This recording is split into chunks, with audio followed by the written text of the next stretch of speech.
Hello, everyone. This is Jennifer McNamara. I am here for another episode of the Healthcare Inspired Podcast. It is season 4, The Compliance Connection. I want to welcome back to the podcast my co-host, Maya Turner. Welcome, Maya. Hello, everybody. Happy day before Friday. I know, my goodness. I know we're here and looking forward to the next week. The weekend's almost here.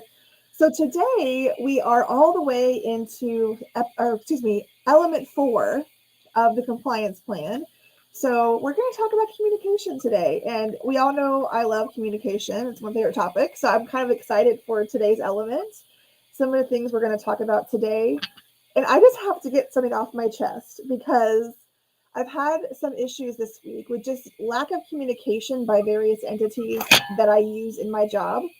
And it's just been bothering me because it's holding up my ability to provide excellent service to my clients. And I think that that is one of the things that, as a consultant, that we think about is the effect that poor communication has on the outcome of Yes. the service you provide and also the results to a healthcare entity, because we're in healthcare, right? And ultimately the patient's going to suffer because of poor communication all around.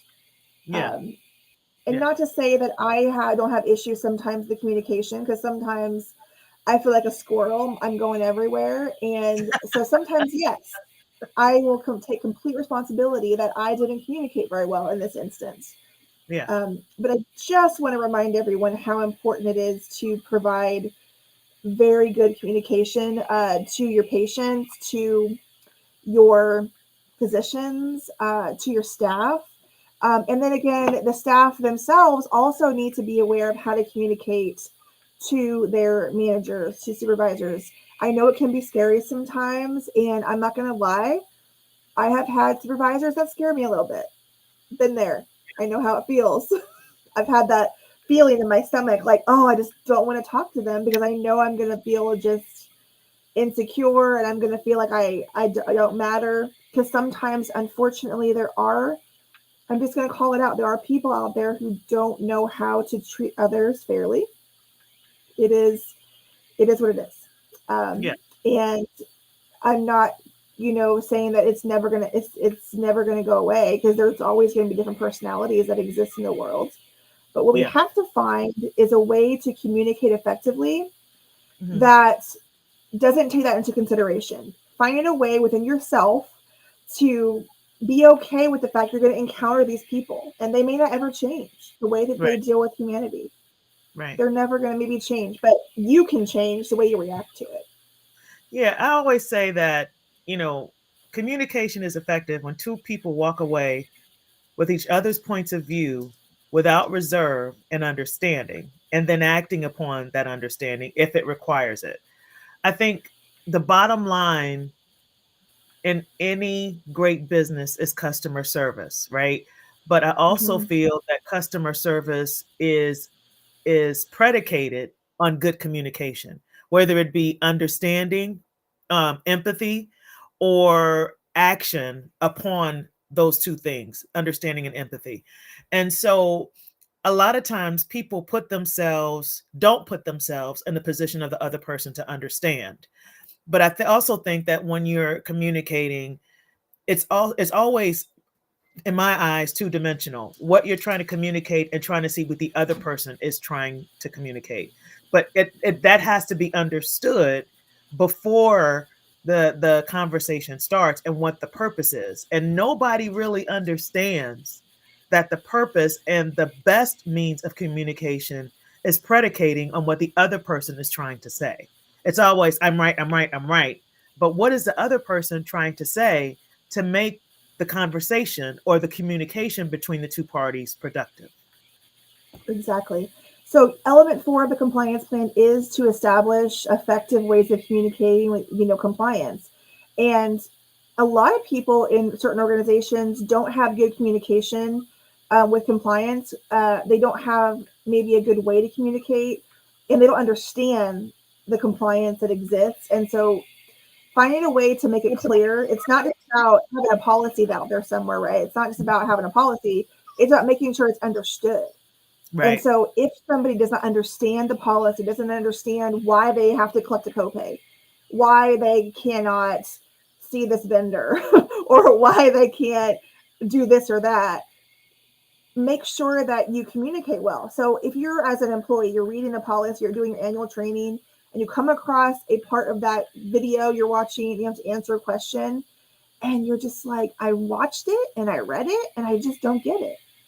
So don't hold that to yourself. If you didn't pass the quiz on that because you didn't understand, ask somebody. And there shouldn't be anything wrong with that. You shouldn't be made to feel that you're ignorant, because it's a gap in knowledge. And so you just need to understand it better. And there's nothing wrong with that. We don't come into an organization with the same level of knowledge as other people. Right. So yeah, I mean, I think and one of the things that's in the compliance guidelines, official guidelines, is the adult learning approach to communication. And that just doesn't, okay, so I don't want anybody to throw any tomatoes at me. Don't throw any tomatoes at me. But I will say that communication is not just CBTs. Communication is CBTs, active, proaction, and then someone actually coming to help them understand what's happening. The person should not be left one-sided to not get what is being said. It should be followed up upon. Or there should be, was there any questions about that? Do you have any, not just feed them the information and then when something happens, you see that they checked it off, but they failed the quiz 6 times. So, I think from a compliance perspective, and I think that's all about education and training, right? That's part of the wheel of compliance, education and training, is for everyone to be on the same accord and be satisfied with the outcome. And if it's not satisfied with the outcome of their training, then there has to be reiteration in some other method that they can get. So, it's not just one-sided. It's not just this. I had a colleague who works for Indiana University, where she was a manager of a compliance, and she was trying to figure out the best way to get the employees to be interested, because whenever people see compliance, they're like, oh, there's a stigma. But the problem is that nobody wants to learn it. So now we have to create a culture to want to learn and to communicate those things which are important in a manner that's receptive and in a manner that's practical. And, with these compliance registers and training, I think that's part of the downside, is that, they think, that it's boring when it really shouldn't be. If Beyonce and Jay-Z was at a hospital and you try to tap into their record, is that compliance? Is that a compliance issue? Absolutely. Why is it a compliance issue? Because they're stars. That doesn't mean that gives you the right. So you have to make it practical so everyone can understand what's behind the reasoning and what the outcome of the reasoning is. Make it practical all day, every day. Yes. And for those of you that don't know yet, I am going to be hosting a free webinar with ACEU, by the way, on Monday at 11:30 a.m. Central Standard Time. You can go to medutrain.thinkific.com if you would like to see our upcoming webinars, and we'll be posting on our LinkedIn site as well and Facebook site, so you have that information. But I'm going to be talking about that, making it relatable. What's the why behind everything? So, when you're a kid, you ask a lot of questions. Why is the sky blue? Like simple little things like that. Like, because you want to know why things exist in your world the way they do. And so it's important. There's always a reason why a compliance standard is put in place. There may have been some kind of poor outcome for something that happened previously that caused a policy to have to be initiated now. Yeah. So back when they instituted the audit, the OIG did an audit for modifier 25 and 59 all the 20 years ago. There was a reason why the standards have changed and the audits keep happening, is because something did happen. They reviewed what was going on, which is customary. and they found an issue. So they found, okay, we have to actually talk about this now. We have to make sure everybody knows why we had to do this audit. And this should filter into your teams, and you should also be auditing these things. So when we say follow what the OIG is on their work plan, we mean because it could come down to you. You want to be aware of what they're working on because something has come to their attention that you might be doing wrong. Yeah. Yeah. I think, it's really interesting that you say that. And I always think about this, for all our coders out there, like you see all of these weird codes that come across, right? They wouldn't create them if it never happened. So there's a reason if they're creating a rule on why something should be done or why you should follow protocol or why, this is the way that you would approach this, it's because it's happened before and it's caused an issue. So, to all of those who don't understand compliance, who run away from compliance or not really understanding, compliance is about everything. Like our great friend Christine Hall says, it's as little as being compliant when you're in your home to clean your room when you're a kid.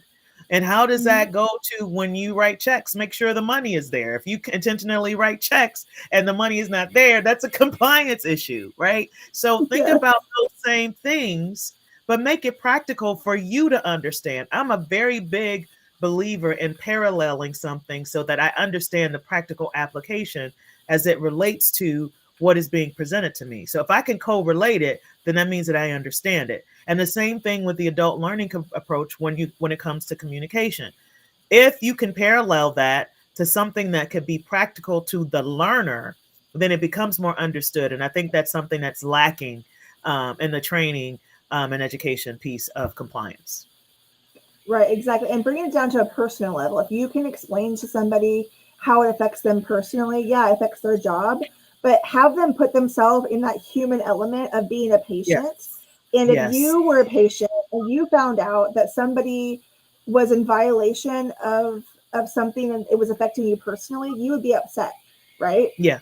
If they were billing the wrong insurance or if they were billing the wrong code and it was affecting your ability to get, your services paid, or even if they weren't following through on prior authorizations like they're supposed to, and it's affecting you getting surgery, like those are things that you'd be upset about as a patient. So why aren't you equally upset about it as a staff member? Because it's affecting a real person. Put yourself in their shoes. How would you feel if that was happening to you? Because it does happen. It's happened to me. So we've all had it happen. Yes. Exactly. And I want to tell a personal story that I've been wanting to get off my chest for a very, very long time. And I partly wrote about it in my book. And I went through a very traumatic experience back in 2018 working with a physician. And I didn't want it to happen because I love my relationship with physicians, but it kind of, I was in this little bubble because I had worked with some very honest and very ethical physicians up to that point. And when I encountered this situation, it kind of shook my world a little bit. And then, then I dug deeper and found out, there are bad actors out there. And we know that they're there because they go to jail every day. We read those HHS.gov announcements, right? They've investigated physicians. And so don't go into this world of healthcare thinking that everybody is above board and everybody is doing the right thing all the time. That's why you have to communicate, because you're going to experience some fraudulent activity or someone that's not doing things the right way. And maybe they were not given the right information. They didn't know any better. Or maybe they are just trying to get around the system because that's how they do everything in their life. Who knows? But you, as an individual, can decide how you're going to conduct yourself. You're going to be the one that's going to communicate what you need, what you've done to protect yourself in any organization, to protect the organization. So this physician, not bad because he owned the practice, which he did, had the right to do whatever he wanted and didn't listen when we said you can't use this diagnosis code on this procedure because it's non-specific. It's going to get denied. Kept doing it. Wasn't getting paid, and then yells at the billing staff because they weren't getting paid. We have a memo showing that we asked you to change this process. It's affecting your billing. We've always done it that way and gotten paid. We've always done it that way and gotten paid before. Show me that. Show me proof of that. Or maybe you got paid, but it wasn't correct. And that's where we come to the issue. Or they say they went to a conference and their buddy told them they could do it this way. Well, Oh, do you no. know buddy's contract? Do you know what contract they have in place with the payer? Do you know why they're getting paid? You're not your buddy. You don't live in that state. You didn't sign that contract. You don't know what happened in their organization. So what you do know is what your contract states, hopefully, and what you can personally do in your state, in your organization. Yeah. I want to nip this in the bud. Stop telling physicians at a conference they can do something when you have no idea what they can do and cannot do. You don't know. Right. Okay. No, they don't. All right. So there's that. But this physician was telling, he was just literally, anytime there was an issue at the front office, he would fire him. It was just insane. And I'm coming in and I'm like looking at this turnover, and there's a new person sitting there that has no idea what they're doing. And so I'm having to show them how to even just check a patient in, how to take a copay. And then I come in a week later, they're gone again. And I'm just like, what happened to this person? They got tired of them not getting it. I'm like, did you provide training? No. And I'm just like, I wanted to pull my hair out. And I was flabbergasted, the turnover in this organization. And I come to find out the physician was getting frustrated with them not knowing what to do and doing things exactly the way he wanted them to do it. So he got frustrated and we fire him. That's how That's it a red happened. flag. That's a red flag right there. Right there. High turnover is always a red flag. Mm-hmm. Exactly. So that's a poor communication on the part of maybe the physician to that person, or even HR getting involved, because the physician shouldn't be in charge of firing people. That's why you have a department that handles that. Your human resources department should exist that handles situations. They can triage it. Okay, why doesn't the staff member understand? Let's provide training, which is part of your compliance plan, which we already talked about. And if you don't provide training, you can't say that they're unable to do their job because you haven't provided them training. Okay? Yeah. It doesn't work that way. You don't get to do that. I think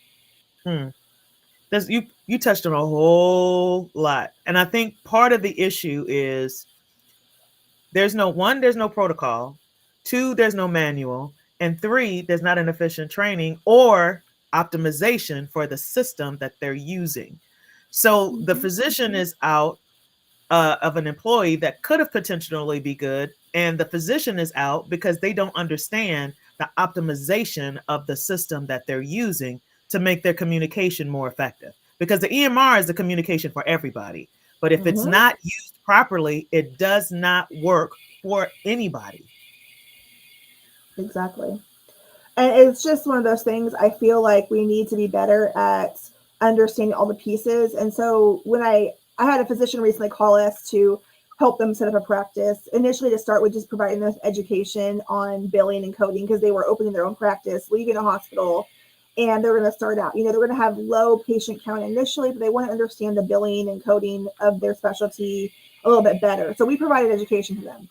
Then we're going to start doing piece by piece. Let's help you find an EMR. Let's help you decide this. So I think it's important for physician-owned practices to get somebody in there to help you understand all the things you don't know you need. Because if you are a physician-owned practice, you're going to have people that do things for you, but you should also equally be involved in the process so you understand what these people are doing, what their role is, and communicate well with them. If you need to know something, tell them, I need this report. I need to understand how this works. And that person you hire should be able to tell you that. If they can't tell you that, they should not be sitting in that seat. Amen. Soapbox moment. Yeah, there we go. Well, let's talk a little bit deeper about some of the compliance policies that we have to communicate. So we have to talk about the code of conduct. We talked about the code of conduct before. We talked about these things. But I think it's really important. I'm going to talk about something that is specific to coding and billing, because a lot of our listeners are coders and billers. So it makes sense to talk about those specific policies.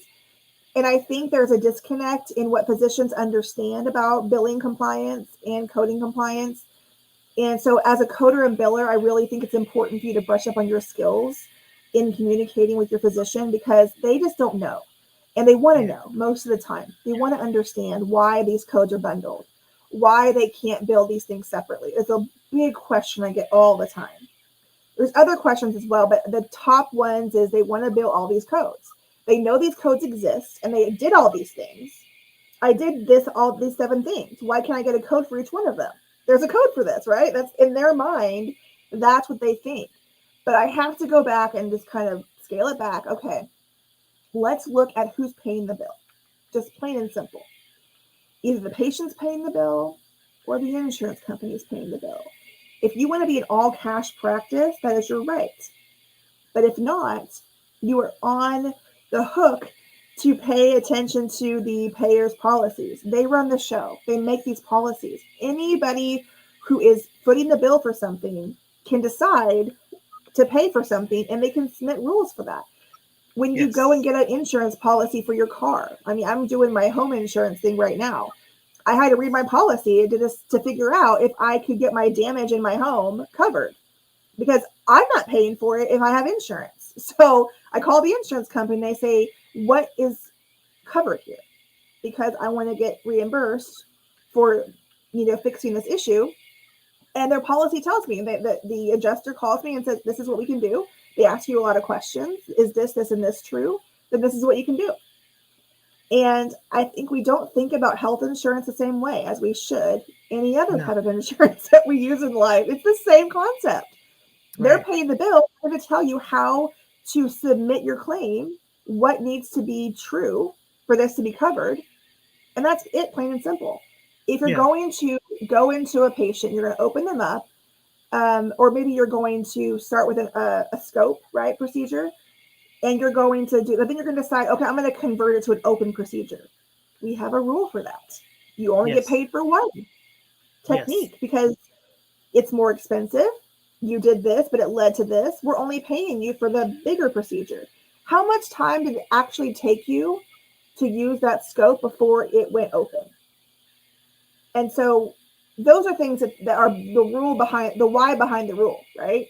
So when you look at an NCCI guideline like that, or something like with ortho, we have the shoulder rule, where if you are in the same shoulder, the ipsilateral shoulder, and it is 2 different scope procedures that are bundled, you cannot get them both on the same shoulder. That's a rule.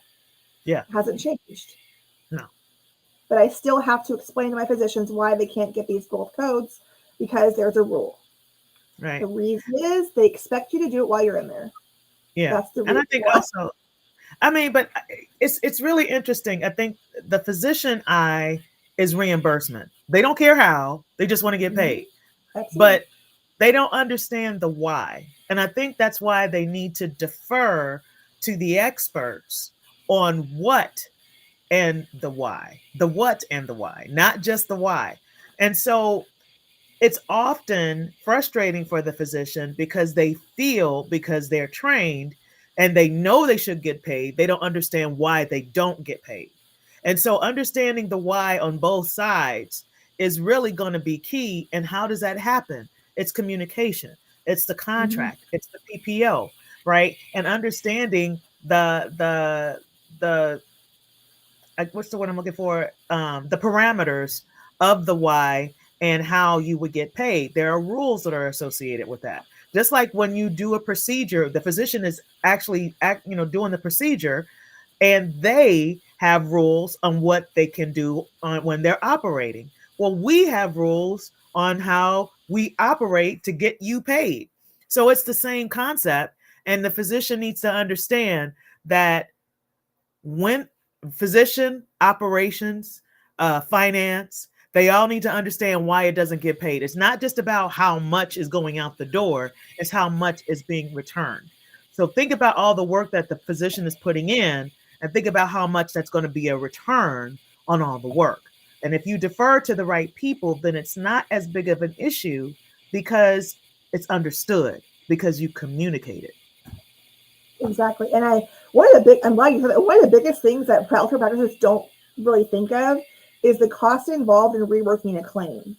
And that is another thing that is not communicated well to a physician, because they know, like, they ask, how much is I going to get paid for this procedure? well, for this insurance, here's your contracted rate. We expect the payment to be this if it's paid correctly, and we don't have to rework it for a denial, right? So if your coders aren't going in and you're actually asking your coders to go in and check the diagnosis code, check the modifiers, all of that, if it's going out wrong, you've lost $25 already. And every time, and that's just a ballpark. It could be higher now. That's the number I go to, but definitely higher. The inflation, it's different now, but that's kind of the average number we think of. About around $25 an hour or whatever for a staff member, or even higher than that. So how many times are you resubmitting it? Like, I think I've used this example before. We had a practice manager that I was taking over for to kind of like fix the claims, that because she didn't have one anymore, so I was filling in, and I was working all that, and I was like, why did this claim get submitted 10 times? It's like, there has to be, did they not actually check to see why it was denied? There's a reason. It kept going to Medicaid, but it was supposed to go to the Blue Cross exchange plan that we had. And by that point, it was just null and void. Like, you couldn't get paid for this before the pandemic. This was definitely timely filing. This was, no way, no how you getting this paid. It was like an $1,800 breast surgery. That's gone. The time the physician spent doing that, the amount of money the patient paid for their down payment, going back to them, they don't get to keep it because they're contract with the insurance. Like, that's the kind of money that's lost when you are in contract with an insurance and you don't follow the rules. You don't get to keep the patient's money. No, you don't. And compliance because they try to keep it. Gosh, Jen, we could talk about this forever, but there are parameters for payment. There are parameters for contract. Medicare has conditions of participation. The condition of participation specifically indicate about the allowable amounts and the write-offs, right? And so with all of that into consideration, and any other contract that you're dealing with that is credentialing, when you credential with a PPO, a managed care, Medicare, Medicaid, there is conditions of participation or a contract, which has implied indications on your participation, what you are to do on behalf of the patient. And if that is not done, if that's not understood, and there's not a what's the word I'm looking for, a procedure list of the things that they know that they're going to pay you for X amount of dollars or what have you, you have to abide by that. And if that is not listed, if that is not understood, then you have to negotiate what your pay rate is if it's not on the list. You can't just submit the claim over and over again and don't like the payment and sign something that you agree and then continue to submit the claim. No. That's a problem. So, one, have a credentialing team that knows how to contract on your behalf and explain those contracts when it happens, because it's not something that if you're not understood that they're just going to bend the rules for. They're not going to bend the rules for you. They got 10,000 other physicians that they would have to do that for if they bend it just for you. So it really does make a difference on how and what you understand for payment, who is looking at the EOB. If there's a CEO contractual obligation that's behind that, you have to understand that. And if it's not written and if it's not understood, you're going to spend a whole lot of wheels and a whole lot of money paying a whole lot of folks for the wrong reasons. Exactly.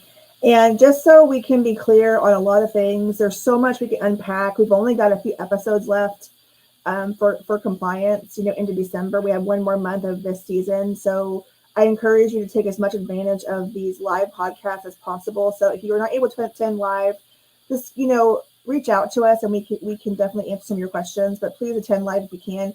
There is a QR code that just popped up on the screen for those of you watching, and we'll put the information in our show notes as well. You can scan that and attend our free webinar on Monday, the 25th at 11:30 a.m. Central Standard Time. Are you at risk without a compliance plan? Because we're going to talk about these things. We're going to talk about some of the key aspects. One of the things I'm really going to hone in on is the laws that exist, the SARC law, the False Claims Act, all of these things that we have to try to explain. And not everyone is up to date on legal jargon. Not all of us understand what these laws are trying to say. And so again, it's back to communication. How do you communicate to your physicians that this is a violation of this law?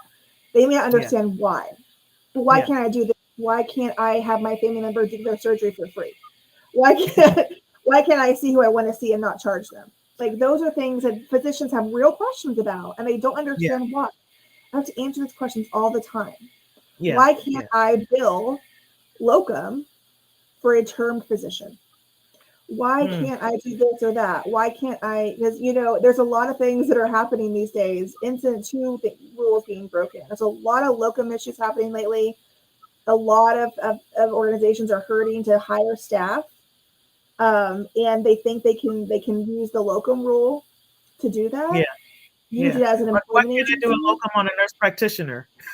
No. Yeah. So myself and my partner Tara, we just had a conversation with Terry Fletcher. We were talking about locums, and it's just something that, like, until you experience it and you think everyone understands it, because to me it's clear in the rules what it's used for, but it's not to everybody. And so somewhere along the line, someone gets fed, oh, if you tried doing this for the situation, and they get this idea that they can do it, and then they do it, and now they don't realize what they've done. They didn't talk to their healthcare attorney. They didn't actually talk to the right person about it, and so then they get deeper into this decision, and then for too long they realize, I got to pay all this money back. Yeah. And I thought And I then was see going but a lot of times they'll say, well, let them ask for it first. Oh, no, no, no, no, no, no, no. oh goodness, yeah. We cringe. We understand, like, it's cringeworthy, but that's because we know better. And Yeah. that's what we want to get to the point of, is helping all of you out there know better too. If you don't know what you don't know. But Yeah. to the government, right? It's not an excuse to not know. And Yeah. so it is definitely incumbent on you as a professional to know what you may not know. So starting today, get to know what you don't know as much as you can. Be a knowledge seeker, be a compliance expert to the best of your ability within your own role. You can be a compliance expert within your role if you really want to. It's a matter of, do I know what's right? Do I believe this is the right thing to do? And do I want to do it? I had to have this conversation with a friend of mine recently. She was struggling with, it's a personal decision. And I asked her two things. Do you believe this is the right decision, that what you're telling me is right? And do you want to do it? Those are the two things I think that in life we struggle with, is the decisions we make. We know it's the right thing to do, but do we actually want to do it? It comes down to that feeling of wanting to do what's right. And if you don't, then that's the internal struggle you have to deal with. So that's, I was just going to say that that's so poetic. And I was just watching on LinkedIn, and one of the guys, Shane Plants, his name is, and he says that there are 3 C's in life: choice, chances, and change. You have to make a choice. You'd have to take a chance to make a choice for your life to change. And if you're not using that, and in order to make better choices for yourself, then you're going to always not be happy, because you're not making the change. Exactly. Well, we are very excited to keep this conversation going. We will give you guys more information as we get further into it. We're just couple weeks away, 2-3 weeks away from our compliance seminar on the 7th of December. It has 8 CEUs. We're going to have a lot of great speakers, and we have a special guest speaker that will be announced this week that's going to come on at lunch and talk about cybersecurity compliance. And he's going to join me for my final session for element number 7. So I think it's going to be a great conference. You'll definitely want to attend. You don't want to miss our guest speaker and all the other amazing speakers that are going to be attending, like Miss Maya Turner. There's going to be a lot of great stuff going on, guys. All your compliance questions will be answered. And just a reminder, not everyone is realizing this. This conference is really like a charity event, because you can go for free. Here's the kicker. You don't have to pay to come. It's free for you without CEUs. If you want CEUs, you can attend and pay the fee. Right now, until the end of the month, you get free access with the code FREEACCESS. That's the code. So go to our website, sign up, use the code FREEACCESS. And then if you want to pay and get a small discount, you can get $10 off right now with code CEU discount. So it's still a great savings, and so you can get those fabulous 8 CEUs. So please, please, please encourage your team members to come with you if they want to come for free. So if you're done with your CEUs and you want the information, by all means attend. It's a great opportunity. So we encourage you to take advantage of this fabulous opportunity to satisfy your team's requirement for education for compliance every year. It's a great way to do that for your organization as well. So thank you, Maya, for joining today, and thank all of you out there for watching, and tell your friends about the Healthcare Inspired podcast. I want to thank Highland Productions for being an amazing producer of our show. We look forward to our next episode next week. We'll see you then for Element 5.